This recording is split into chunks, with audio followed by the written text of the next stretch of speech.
Mais nous allons bientôt commencer. Alors j'attends que Mathias Vigneron se connecte. Voilà, je crois qu'il est là.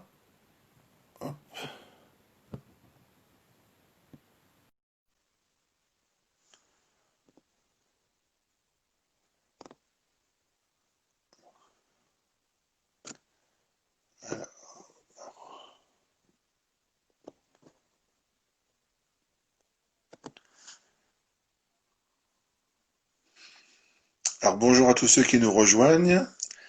Voilà, je crois. Voilà, Bonjour. ça. Faut juste rebouger le téléphone. Voilà. Tu faisais du yoga, non? Bah, bonjour à toutes et à tous qui nous rejoignent dès maintenant. On va commencer dans 2 minutes notre live Instagram des vignerons indépendants de Champagne. Ah ben, on a toute la famille des Ruets qui est là, c'est ça? On met de l'autre côté. Voilà, Champagne Monceau, bonjour également. Voilà, qui nous rejoignent. On va commencer dans quelques instants. Bon, Mathias, ça va ta connexion? Oui, ça a l'air d'aller, vous m'entendez? Oui, bah, moi je t'entends bien. Ok. Bon, bah, très bien, ça commence bien.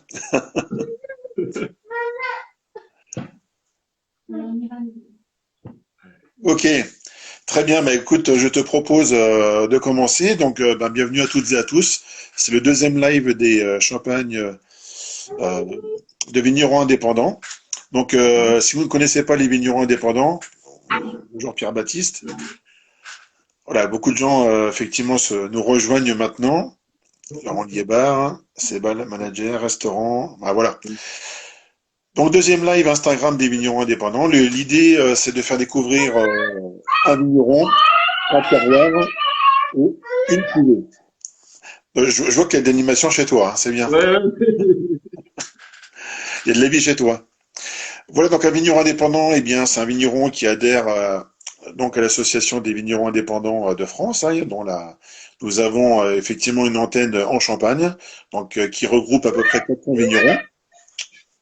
Bonjour nos graphiers. On regroupe à peu près 400 vignerons. Voilà, donc l'idée c'est quoi? C'est de travailler sa vigne, travailler son vin, de le commercialiser, et puis bien sûr, comme tout passionné qui se respecte, hein, de transmettre sa passion, la passion de son métier, donc aux clients et aux gens qu'il rencontre et à qui ils font partager donc leur belle création. Voilà, ben Mathias, je vais te laisser te présenter donc le champagne des Ruées que nous avons le Mhm. plaisir de côtoyer et de découvrir ce soir. Donc, bonjour à tous, Mathias Desruet. Donc, je suis vigneron à Auvillers. Nous sommes situés à Auvillers. Donc, chez moi, je suis la sixième génération de ma famille. Donc, je me suis assis ici parce que nous sommes dans notre showroom et derrière, vous pouvez voir justement donc mon grand-père juste derrière moi et mon père qui est un peu sur le côté. Donc malheureusement, ils sont partis. Mais bon, on est là pour justement continuer leur exploitation et puis leur travail. Donc nous travaillons sur 2 hectares de vignes. Nous champagnisons donc on fait 20 000 bouteilles à l'année. On champagnise 100% de notre production. Donc on est vigneron indépendant entièrement. Après, que dire sur nos modes de culture depuis 2012, on n'utilise plus de désherbants.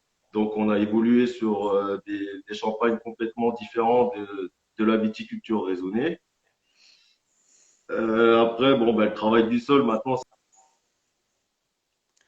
Ah, nous avons une coupure. Alors Baptiste nous a rejoint entre-temps, je vois. Voilà. Alors, je ne sais pas s'il y a une bonne connexion à Auvillers, hein. Donc je pense qu'il y a une petite coupure. Ce sont les aléas du direct en même temps, hein. Alors je ne suis pas aussi fin et homme de métier que les présentateurs de télé, en espérant que voilà. Donc ok, on va essayer de de repartir.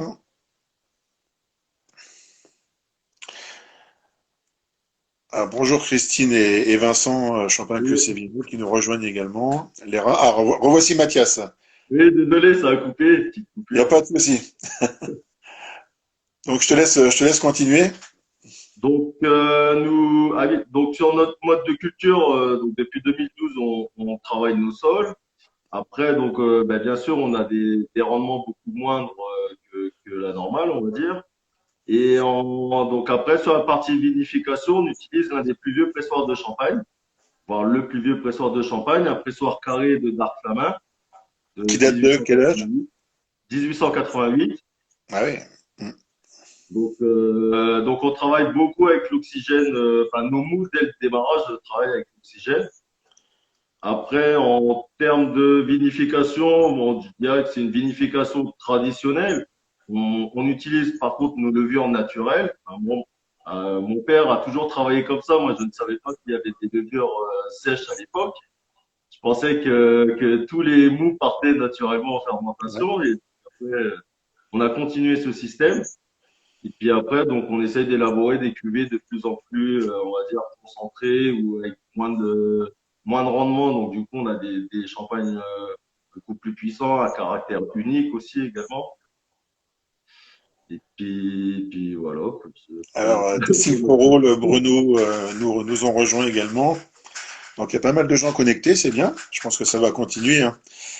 Alors D'accord. tu n'as pas tout dit parce que j'ai vu quelque chose d'assez récent notamment qui se développe de plus en plus en France. C'est notamment des pièges à arthropodes pour voir effectivement le lien entre les effets de tes travaux viticoles, hein, du sol et de la vigne, et notamment le rendu sur la biodiversité dans les vignes. Est-ce que tu peux nous en Exactement. dire un mot, s'il te plaît? Eh ben, bon, à ce propos-là, c'est vrai que au démarrage, bon, dans les années 2000, enfin, en 2010, c'est vrai que ça remonte pas si loin que ça. Mais à l'époque, c'était, on va dire, mal vu de laisser de l'herbe dans nos vignes.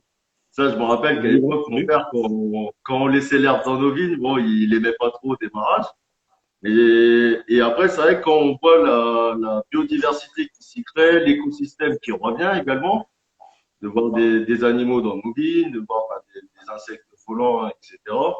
Bon, ça a quand même une autre allure et c'est quand même beaucoup plus naturel. Ouais, tout à fait, hein. Hier encore, j'étais en analyse parcellaire et entre guillemets, on s'est fait pas attaquer, mais pas mal d'insectes sont venus à notre rencontre et c'est plutôt plaisant entre guillemets hein, de voir ça, hein. Ouais. Bon, c'était pas Auvilé, mais tiens, justement avant de dégainer la cuvée que tu vas nous présenter, hein, Mhm. quelques mots sur Auvilé. Donc Auvilé, au Villaret, hein, puisque le village est situé en hauteur sur un petit promontoire. Au Villaret, puisque effectivement on était sur un village important, hein, dont certainement les habitants ont gagné les hauteurs pour se prémunir notamment lors des invasions, etc. Ce qui était classique en Champagne hein, d'ailleurs.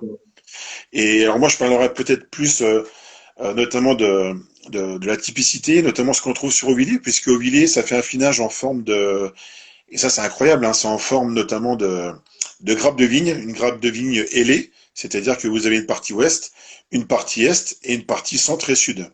Donc ça c'est assez magique. Et lorsque vous venez du petit rond-point de Dizy en allant vers Cumières, vous pouvez gagner Auvillers selon plusieurs routes, hein, il y a deux routes essentielles. Une première qui vous correspond, puisque nous sommes à côté notamment du lieu-dit Montécuel, qui est un des lieux-dits qui rentre en compte dans la cuvée que tu vas nous présenter. Mhm. Et puis, sur cette petite route-là, en fait, vous avez, si vous regardez à droite, vous avez une petite vigne avec une coupe de craie. Donc, ça peut permettre également aux touristes et autres de s'y arrêter et de D'accord. découvrir un peu la craie. Et j'ai même noté le lieu-dit, hein, qui s'appelle le Clos Saint-Pierre-Montecuel. Donc, tu vois, c'est quand même joli. Et donc, de l'autre côté, c'est la Garenne. Et vous remontez comme ça sur la route, hein, en gagnant le village via donc la Garenne, Montécuel et le Mont-Léry. Donc ça, c'est une partie de Villers. Et donc si vous êtes sur cette route-là, de l'autre côté, vous êtes sur un creux. Et puis vous voyez après une crête de craie, où vous êtes sur les basses prières, les hautes prières, qui annoncent notamment la proximité haute du village, et notamment de l'abbaye de Villers, très célèbre bien sûr par son moine Dom Pérignon. Et la partie est de Villers, bah, pour cela, il faut redescendre le village et repartir vers Champignon notamment, et pour découvrir l'autre facette, et notamment un autre lieu-dit, qui est donc le noyer de l'Orme du Midi, qui constitue le deuxième lieu-dit je crois, de la parcelle. Alors, tu sais, je suis un peu passionné par la microtoponymie et j'ai D'accord. regardé un petit peu. Bon, le noyer de l'Orme, c'est pas compliqué, hein, ce sont des termes liés à des arbres, à des espèces d'arbres. Ouais, c'est ça. Et Montécuel, en fait, c'est le mont Écuel. Et en ancien français, le terme écuelle, c'est un terme géographique. Effectivement, quand tu prends la route, tu as un petit creux, ça fait le mont Écuelle. Et à l'ouest, tu as le mont avec les hautes prières, donc ça fait une crête de craie. Donc c'est comme si en fait tu avais une petite combe, donc un trou avec deux monts de part et Ça, c'est d'autre. la cuvette. Ouais, Voilà, ouais, ouais, une cuvette d'accord. avec deux monts. Et le terme écuelle, en fait, rend compte je vais te dire la signification, hein. Ça veut dire hauteur qui est située de l'autre moitié de la combe. C'est ça le terme écuelle. Donc ça Ouais, correspond donc, tout à fait, on va dire, au paysage que l'on rencontre lorsqu'on est promeneur, touriste à vélo ou en voiture. Enfin, en voiture, c'est quand même un peu plus facile, hein, parce que la ouais, côte monte c'est assez vrai. vite.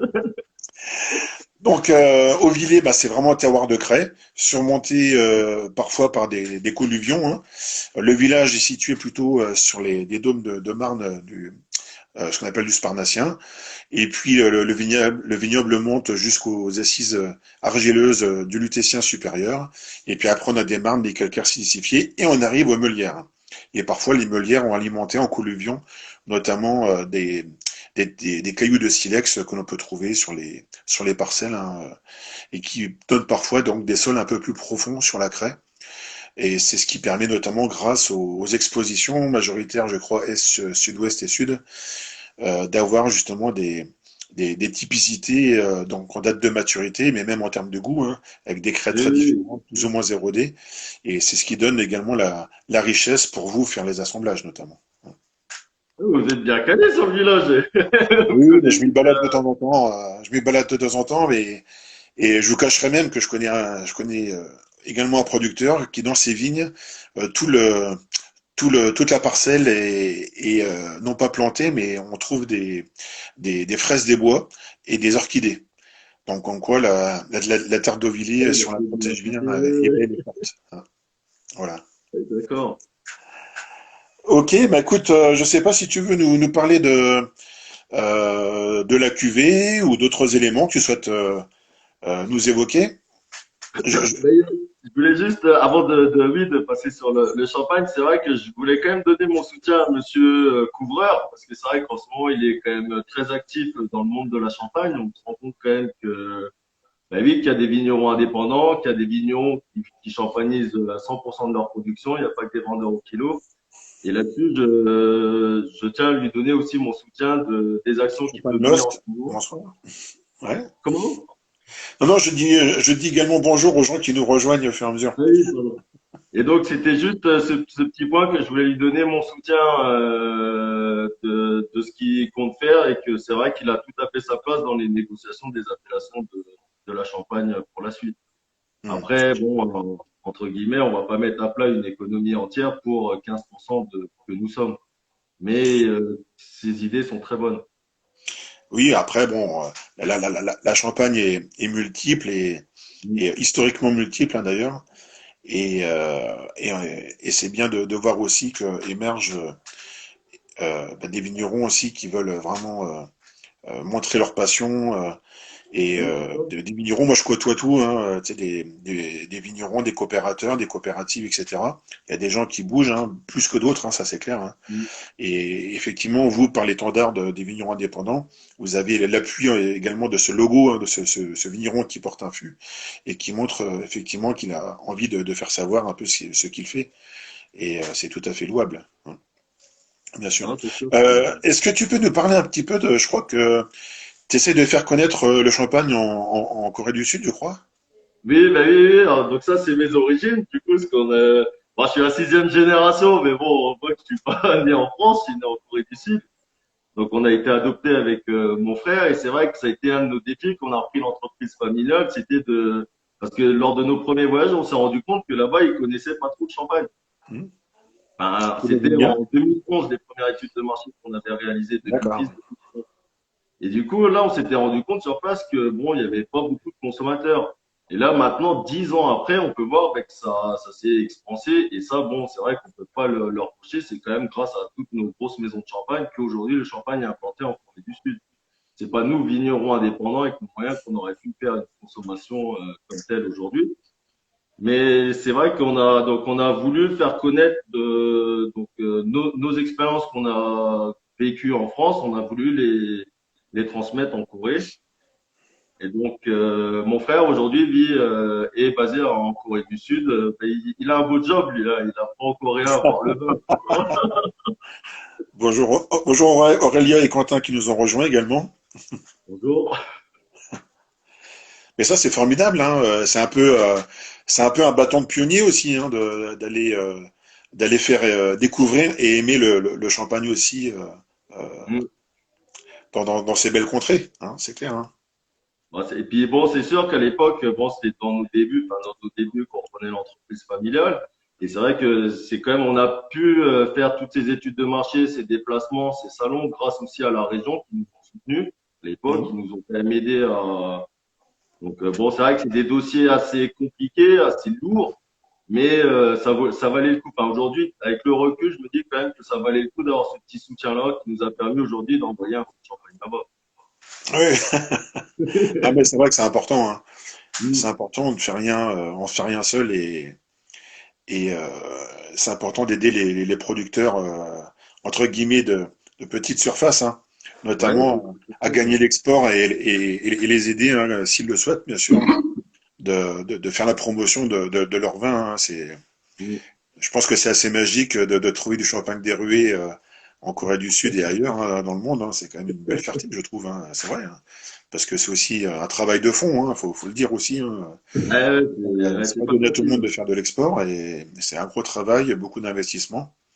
Et effectivement, les vignerons peuvent avoir éventuellement des aides ou en tout cas, Mm. faut provoquer aussi quelquefois un peu la chance et le business, mais il y a des belles choses à faire à l'export, hein, c'est une évidence, hein. Ah, disons que c'est pour nous, vignerons, enfin, on va dire, c'est des marchés qui, justement, comme Monsieur Couvard a dit, le problème, c'est que nous, on est obligé de valoriser nos bouteilles au fur et à mesure des années à cause des baisses d'appellation. Et du coup, c'est que sur ces marchés-là qu'on va pouvoir vendre des bouteilles à plus de 15-16 euros. Parce qu'en France, ça commence à être Oui, alors bon, ça c'est un un long débat. sujet, hein, voilà, le marché français, pour moi, il est pas du tout atone et autres, hein. On a juste un souci de distribution, hein, pour les vignerons, hein, de visibilité, hein, pour moi, hein. Oui, c'est vrai que, Bon après c'est un autre débat, hein, on va dire ça. Ok, alors est-ce que tu veux nous présenter la cuvée qui s'appelle enfin qui fait partie de MET Collection. Donc oui, MET, il y a peut-être Mathias dedans, je pense. c'est ça, c'est qu'on avait gardé donc on a gardé nos champagnes de base que mon père produisait, que mon grand-père produisait. Et du coup, avec mon frère, on a commencé à travailler avec des fûts, des foudres, on a travaillé d'autres méthodes de vinification, on a essayé d'autres choses. Donc, c'est pour ça que chez nous, on va retrouver nos champagnes dits standards traditionnels depuis 5 générations qu'on fait. Mais à côté de ça, on crée des champagnes aussi différentes de nos gammes habituelles. Donc, c'est-à-dire, on a fait des sélections donc parcellaires, et aussi des sélections de mou directement au pressurage. On va prendre que les cœurs de cuvée, par exemple. Pour cette cuvée-là, blanc de noir, si vous voyez. Donc ça, c'est une étiquette qu'on a remasterisée aussi de mon père à l'époque. Ça, enfin, je sais pas, je pense que beaucoup de vignerons indépendants connaissent cette étiquette-là parce que ça faisait Ouais. partie quand même des standards des imprimeurs, on va dire. Et donc nous, on a voulu remasteriser, mettre au goût du jour cette forme d'étiquette, enfin, avec le blanc et noir qui est fait.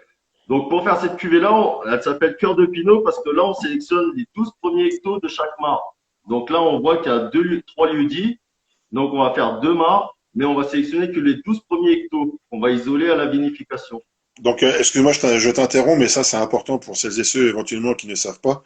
Mais cœur de cuvée ou tête de cuvée, effectivement, on ne prend que les quelques hectolitres entre guillemets de la fraction de pressurage que l'on appelle la cuvée.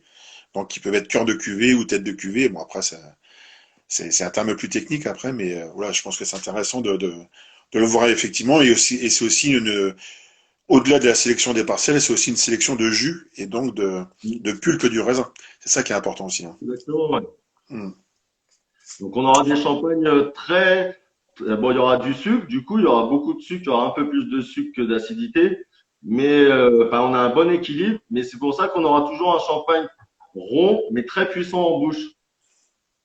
Et après ce que vous verrez, enfin, je sais, vous allez déguster, enfin on va ouvrir les bouteilles ouais, parce que du Oui, coup oui, vous c'est verrez bon, hein. aussi qu'on peut Bonjour à Rémi Georgeton qui nous rejoint. Ludovic Plasté, tiens, bonjour Ludovic. Alors Ludovic, il arrive toujours au moment où on débouche les bouteilles, hein. ah Je bon, tiens à ah le ben c'est signaler. toi qui Ah ouais. l'appelle, ouais.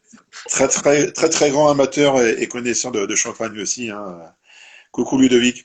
Salut. Le Vino Creatis, ah bah, dis donc, c'est fou, hein, dès qu'on parle d'ouvrir une bouteille, hein, ça y est, hein, c'est Et parti, ça hein. y est, ça s'active.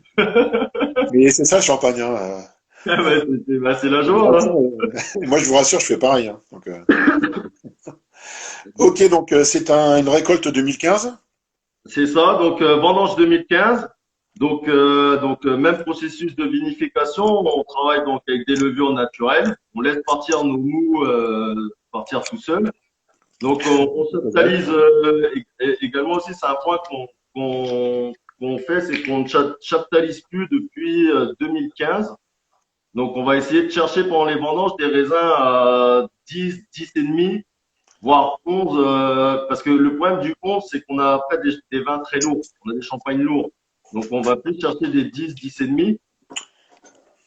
Et du coup, après, on arrive à avoir ce genre de champagne. Donc là, on est en extra brut. Donc, dosé à 6 grammes par litre. Donc je sais pas si vous voyez, hein, je suis en train de servir. Nous ne sommes pas sur du rosé, mais on a une couleur qui est quand même Ouais. assez soutenue, hein, Et, pour un champagne blanc, mais c'est normal, hein. Les blancs de noir ont souvent ce type des couleurs jaunes soutenues. En plus, moi, je suis dans un environnement, je sais pas si vous voyez, mais je suis entouré de rouge, etc. Donc, euh, ça me donne des teintes quand même assez soutenues. et on a cette teinte, donc du coup, rosé, un peu légèrement rosé, œil de perdrix. On va appeler œil Oui. de perdrix. Du fait déjà qu'on n'utilise pas de filtration serrée, enfin, de pectine, etc. On n'utilise pas de produits chimiques chez nous. Et aussi le fait de sélectionner des vieilles vignes, des très vieilles vignes. Et ça, on a pu remarquer cet effet-là depuis nos enherbements. Depuis qu'on enherbe, qu'on fait des récoltes à 10, 11 000 kilos, avec des vignes de plus de 35 ans, on se rend compte qu'au pressurage, on extrait beaucoup plus de matière colorante que dans des raisins traditionnels, on va dire. Et donc, c'est grâce à ça, parce qu'on pourrait dire que c'est des tailles. Les tailles, souvent, sont très colorées et Oui. tout. Alors que là, c'est des cœurs de cuvée qui ont cette couleur-là. Champagne Jacques Picard nous rejoint également. Bonjour. Donc, santé, hein. Santé à tout le monde. Alors, on va essayer de décrire un peu le champagne, hein. Bon, je vois que tu l'as pris en bouche, hein, donc bah, je vais boire à ta santé. Il y a celles et ceux qui nous rejoignent également, hein. Alors, avec modération, on n'est pas la télé, Bien mais bon, sûr, hein. bien sûr.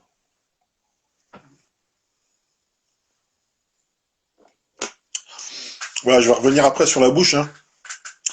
Alors, Mhm. effectivement, c'est très bon, hein, je vous le cache pas déjà, hein, mais bon, on va chercher plus bas. Donc, moi, je trouve cette couleur qui est très intéressante, effectivement, parce que on est sur une couleur œil de perdrix, à rose presque un peu orangé déjà, hein. Et ce côté gris est très clair et très profond. Et moi, j'ai des jolis éclats qui sont signes de fraîcheur, notamment, hein.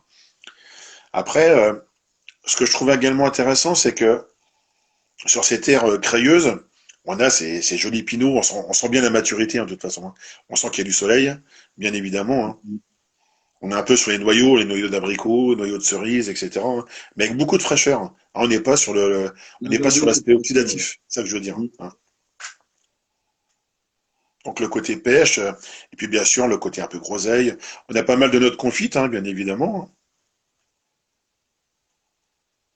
Et puis un peu d'exotisme, hein, ça fait toujours du bien. Bon, je pense que le meunier là, il devait être pas mal exotique, hein, avec ce Oui, côté un peu oui, oui. pêche, ouais, ouais. Et on a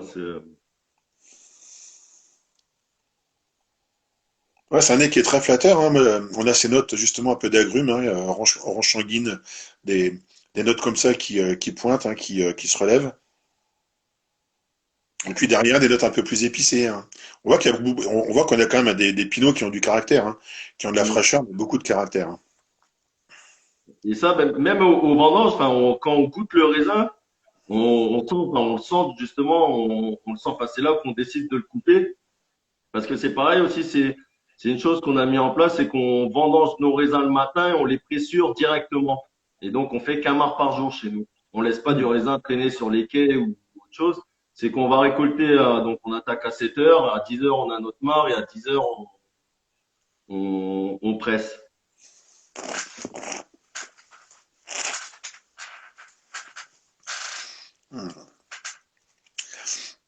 Effectivement, on a cette sensation bien crayeuse sur la langue, mais en même temps, c'est équilibré par cet enrobage, hein, cette patine comme ça, hein. Mm, mm. Cette patine fruitée, hein, qui amène à la fois un côté enrobant, gourmand, euh, et puis en finale, on a cette petite virgule fraîche, hein, qui redonne, voilà, qui redonne de la longueur. Ah, ça y est, Ludovic a soif. Et moi Ouais. aussi, hein, j'avais soif, hein. Là, Et t'as la réglé le cuvée, plaisir en tout cas. hop, Voilà. ça soit. Mais voilà, moi je trouve que c'est un joli blanc de noir qui est un blanc de noir qui est vraiment hyper typé. C'est-à-dire que j'ai la chance de déguster beaucoup et un blanc de noir comme ça, je n'ai jamais dégusté, tu vois.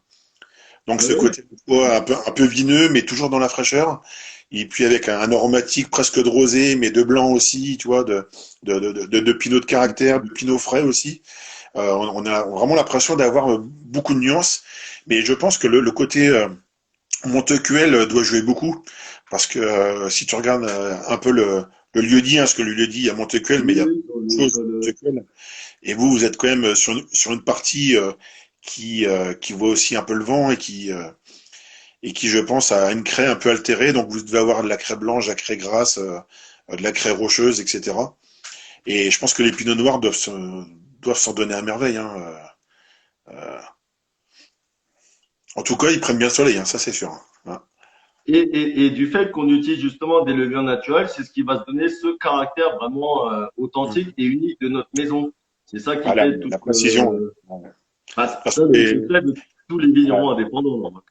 Ouais, non, mais de toute façon, les levures indigènes, alors c'est vrai qu'on en parle, hein, alors après ça se maîtrise ou ça se maîtrise pas, hein, mais dans les domaines qui maîtrisent entre guillemets ce type de vinification, bah, généralement les vins sont quand même beaucoup plus précis, notamment sur les finales, donnent des finales qui sont beaucoup plus dans l'envergure et dans la longueur, avec des Exactement. fraîcheurs émanantes qui sont pas liées à l'acidité, hein. Donc ça c'est quand même quelque chose de singulier, mais c'est vrai que tout le monde. J'en parlais hier avec un vigneron, hein, il hésite aussi à se lancer, hein, c'est pas évident. Faut quand même avoir une cuverie un peu particulière, et puis quelquefois, t'as quand même. Si tu n'as jamais vu de cérévisier, bon, elle arrive aussi, hein, quelquefois, elle termine les fermentations, hein, mais bon, c'est Bah, comme, dans tous les cas, dans les vins, ça se ressent quand même, hein, je trouve, hein. ouais, c'est vraiment ce qui va faire la typicité. Enfin, moi, c'est ce que je vous ai dit au début. C'est au début, je savais pas. Enfin, moi, j'avais appris la théorie à l'école, mais quand en voyant mon père faire, bon, et un jour, une fois, il y a l'œnologue conseil qui était venu passer, qui nous dit, bah, vous mettez pas de levure. Je fais, ben, non, on met pas. Enfin, moi, on a toujours laissé partir. Il me dit, bah, c'est dangereux, quoi. Enfin, là, il m'a expliqué, justement, c'est lui qui m'a expliqué les indigènes, pourquoi on met des LSA, etc. Du Mhm. coup, bah, en mémoire de notre famille, enfin, j'ai toujours voulu garder ce système-là. Après, c'est vrai qu'il faut une cuverie quand même très hygiénique. Il faut faire attention quand même, comme tout vinificateur, il faut faire attention à l'hygiène, bien nettoyer, rincer, etc. Bonjour Olivier77 et Yogan Wine qui nous rejoignent. Santé. Alors, tiens, pour Yoga and Wine, hein, ça peut être très intéressant. Alors, après, je ne sais pas s'il faut être vraiment hyper souple. Moi, je l'étais quand j'avais un certain âge. Je le suis un peu moins maintenant. Mais je trouve que c'est formidable pour tout ce qui peut éveiller les sens. Bonjour. Tout ce qui peut éveiller ou réveiller les sens et les optimiser, de toute façon, est bon à prendre, hein. Je compatis également. Je vais le faire avec le verre, hein. Les deux mains, les deux mains jointes, hein. C'est une forme de yoga aussi, hein. Ouais. C'est la meilleure Champagne. méditation, ça. Être boire un champagne. Mais là, effectivement, je pense que les meuniers et pinot noir, même si tu as une touche de meunier, hein, mais les pinot noirs ont quand même beaucoup de caractère et beaucoup de fraîcheur. Ça, c'est quand même assez impressionnant, hein. Et beaucoup de délicatesse, hein. Cours accessible à tous, pas besoin d'être souple. Ah bah je suis sauvé. Voilà.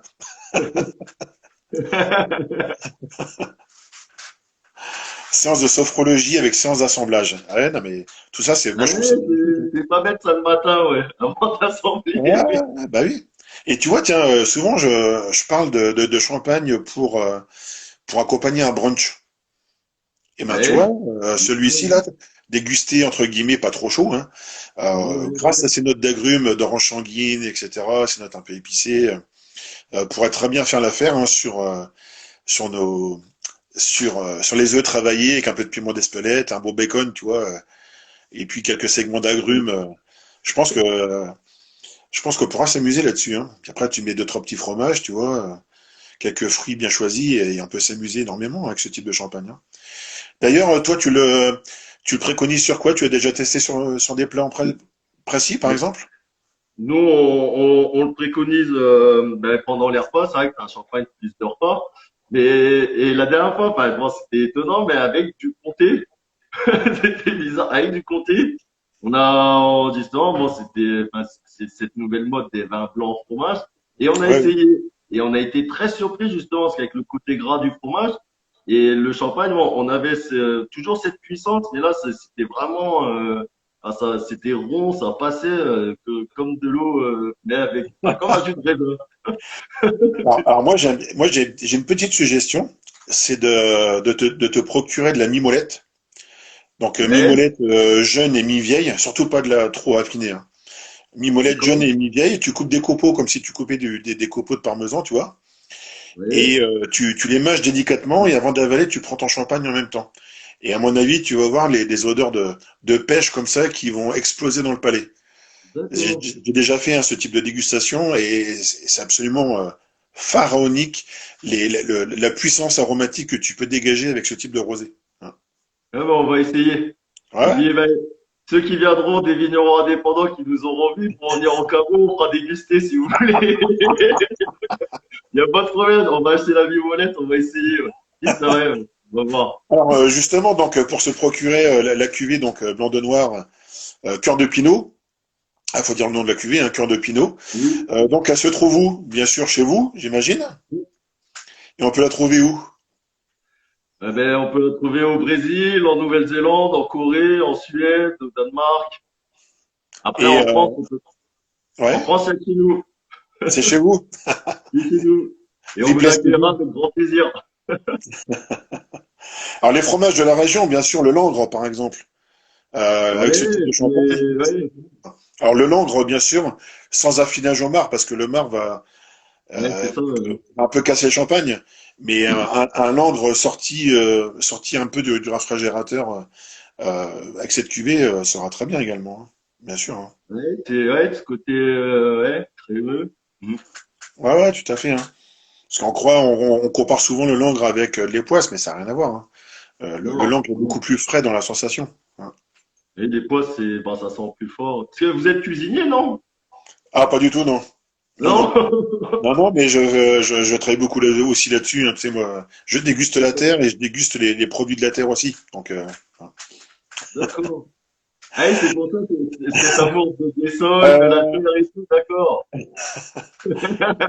et le prix de la cuvée, Donc prix là, on public, hein, est, TTC, hein. prix public, on est à 30, 38 euros. Ouais, 35 euros, pardon. 35 euros. ouais, ce qui est on va dire dans la lignée, hein, de ces belles cuvées un peu d'exception, hein. Je Oui, trouve parce que que là, c'est il y a quand un prix même, correct. Et évidemment, Ena Champagne nous parle du chocolat, mais bien évidemment. Moi, je travaille ah, beaucoup. non, avec une mousse au chocolat, c'est le top, hein. Ah, ben voilà, mousse au chocolat, tu l'aères un peu plus, tu vois. Ouais, Et puis dans la région, on a quand même quelques chocolatiers d'exception, hein. Donc ouais, l'idée, ouais. c'est de tester, hein. On a des chocolatiers d'exception. Bon, là-dessus, par exemple, des ganaches framboises, piment d'Espelette, des choses comme ça. Ce qu'il faut, c'est avoir Mhm. des chocolats fins qui craquent et qui fondent rapidement et sans amertume. Et une fois qu'on a ça, ben, on peut déguster des vins qui sont pas trop dosés et qui ont des beaux arombages de fruits et des belles précisions, comme c'est le cas de ce cœur de Pinot. Je vais te poser une colle. Ah, est-ce que tu connais la poésie de Suzanne Deruet? ah bah oui, C'est vrai, tu la connais je la par connais cœur? pas par cœur. Mais Ah, comment vous la connaissez, vous? ah, mais moi, tu sais, je suis un vieux briscard, hein, donc je suis un Ah vieux oui, vous briscard, avez je été suis un vieux culé quand briscard de la même, alors. Champagne. En plus, je trouve que c'est magnifique pour parler Ouais, de de ce notre premier village, cru ouais. d'Auvillé. Je Ouais. trouve que c'est écrit avec talent, simplicité et efficacité. Et puis voilà, ça donne envie de boire, ça donne envie de venir, ça donne envie de s'amuser, ça donne envie de toquer à la porte, de rencontrer, de vous rencontrer, etc. Moi, je trouve ça super. De toute façon, tout ce qui est présent pour être mis en valeur, mettre en valeur le champagne, Mm. moi, je trouve ça formidable et c'est quelque chose qui devrait être inscrit en pancarte à l'entrée du village, je pense. Il faut peut-être en Ah, mais parler au ça, maire, ça. c'est. Hein. Ah, faut parler au maire, Oui, ça, je pense. Hein. oui, ouais, bah, il y a eu un changement dans Séroville, donc peut-être qu'on va pouvoir Ah, il y a négocier. peut-être sur un malentendu, ça peut marcher, je sais pas. Voilà. Alors, je sais pas, pour nos convives qui sont en face de nous, hein, feuilles de menthe fraîche, bah oui. Ganache et feuilles de menthe fraîche, effectivement, hein, ramener un peu de peps. Et d'ailleurs, d'ailleurs, avec cette cuvée, on peut partir sur la menthe fraîche coupée finement ciselée. Attends, je vais essayer de faire le truc. Finement ciselée ou de feuilles de basilic avec des fraises coupées en morceaux, sans rien Oui. rajouter dessus, hein, et quelques feuilles ciselées finement de basilic ou de menthe fraîche. Hein. Ça peut réveiller le côté crayeux du champagne et renforcer la persistance aromatique et fraîche, notamment dans le palais. Hein, effectivement, ce sont des bonnes idées, hein, complètement. Hein. Il faut, avec les champagnes, on a la chance d'avoir des champagnes qui ont des caractères très différents. Et il faut oser les occasions de consommation et les occasions harmoniques avec les champagnes. On n'en parlera jamais assez, hein, mais je- on a la chance que la grande partie de la clientèle, ou en tout cas même des prospects, ne connaissent pas le champagne. Donc on a tout à montrer. Moi je trouve ça génial. On a tout à dire, on a tout à montrer. Et je pense que ce type de champagne fait partie des produits qui nous le montrent bien. Et avec lequel on peut avoir beaucoup d'argumentaires, euh, avec lequel on peut passer une bonne soirée, ou un bel apéritif, ou une belle après-midi. Moi, je me verrais bien, tu sais, beaucoup de photographes me prennent en photo le Cumière depuis le point de vue sous les bois là à Auvillers. Moi, Mhm. je pense que cette saison, ça peut être pas mal, hein, Ah, avec un bah. peu tout ce qu'on a dit. Alors, est-ce qu'on finit par cette poésie de Suzanne Duruet? Donc, vous l'avez sous les yeux, je pense. Vous Ah, moi, pouvez la. ah oui, non, mais bon. Quand j'étais petit, tu sais que je voulais être, personne ne le sait, mais je voulais être acteur. Donc, bien sûr, j'étais bon en poésie, en théâtre, etc. Mais bon, aujourd'hui, je suis moins, forcément. Ah, Par contre, soit je ça fait t'aide pas ou tu plaisir. peux commencer, et puis je te suis, hein, si tu as des trous de mémoire ou autre. Je pense. Alors, c'est. Allez, Non, je commence. Et je commence, et puis ça va peut-être t'en revenir, non? attendez, maintenant on a Internet, hein. Voilà. Je vais la retrouver. Mais c'est vrai Et qu'elle est belle cette poésie, ouais. voilà, je vais dire les premiers vers, et dès que tu le trouves, tu continues, d'accord? Ok, d'accord, ça marche. Ok. Alors, au flanc de la colline, le village est niché. Alors, pour celles et ceux qui nous rejoignent, hein, c'est pas une dictée, hein. C'est juste une œuvre d'art. Hein. Donc, familiale de la maison des Ruées, quand même, faut le dire. Et c'est important de le dire. Alors, je répète, hein, tant que Mathias euh, retrouve la suite. Donc, au flanc de la colline, le village est niché. Mondialement connu, c'est à n'en pas douter, à son moine prestigieux, le bon Dom-Pérignon, habile célarier, qu'il doit son grand renom. Ah, déjà, ça, c'est magnifique. J'ai presque une Mais, larme qui me coule à l'œil. Hein. Oui. Tu continues? Non. allez. Et donc c'est du nord au sud, de l'est aux Amériques, que l'univers entier, d'un élan magnifique, glorifie le champagne, ce vin béni des dieux. Buvez-en, mes amis, vous vous sentirez mieux. De ce divin breuvage, la mousse pétillante, de l'esprit champenois et l'image vivante. Adressez, croyez-moi, une aimable pensée à ce charmant village qui a nom Auvillers. Je pense que tout est dit. Hein. Amen. Qui te dit, bah, vous voyez, hein, je pense que maintenant il faut courir, rencontrer Mathias et le reste de la famille, hein, parce que oui, c'est des gens sympathiques. Moi, je te vois depuis tout à l'heure, tu as le sourire aux lèvres. Bon, après, tu dégustes ton champagne, hein, je le comprends aussi, hein, tu vois, moi aussi, hein, de toute façon. Mais je pense que c'était une belle façon de, de parler de ton domaine, de Suzanne Desruées, et puis de très rapidement d'évoquer tout ce que vous faites à la vigne, hein, parce qu'on n'a pas eu le temps de tout dire, mais moi qui me suis un peu renseigné, voilà, vous faites quand même vous faites des belles choses entre guillemets pour faire de jolis vins. Et vous avez peut-être pas eu le vin entre les mains, mais moi je l'ai, et je signe. Voilà. Donc Ah, c'est gentil, merci beaucoup. voilà. Et effectivement, Ludovic nous parle de ce magnifique pressoir qu'il a dû Oui. rencontrer. Voilà. Et Et ça, je vous pour invite pendant les vendanges à venir boire et goûter le jus. Et comme ça, on fera la dégustation des pinots de 2015. ah, Sinon, ouais, bah oui, non, mais c'est clair. 2015-2017. Et ça, enfin, ça, tout le monde peut venir. Ça, il n'y a pas de problème pendant les vendanges. Ok, Non, bah c'est écoute, quelque chose c'est d'impressionnant. une bonne invitation ça, parce que les vendanges c'est quand même clé. Ok, bah écoutez, merci Mathias, à toi. Eh ben, de Merci rien. pour ce partage. Hein, donc deuxième live des champagnes donc des vignerons indépendants, les vignerons indépendants de Champagne. Troisième live la semaine prochaine. Donc merci Mathias, merci au Champagne des Ruées. Magnifique cuvée cœur de Pinot. Je pense qu'on l'a dégusté également avec le cœur et tu l'as récité avec le cœur. Donc tout Ah, y ben, est, quoi. merci, c'est Hein. gentil. Ok, bah écoute, à bientôt. Allez, Merci à bientôt tout encore, le monde. merci à tous.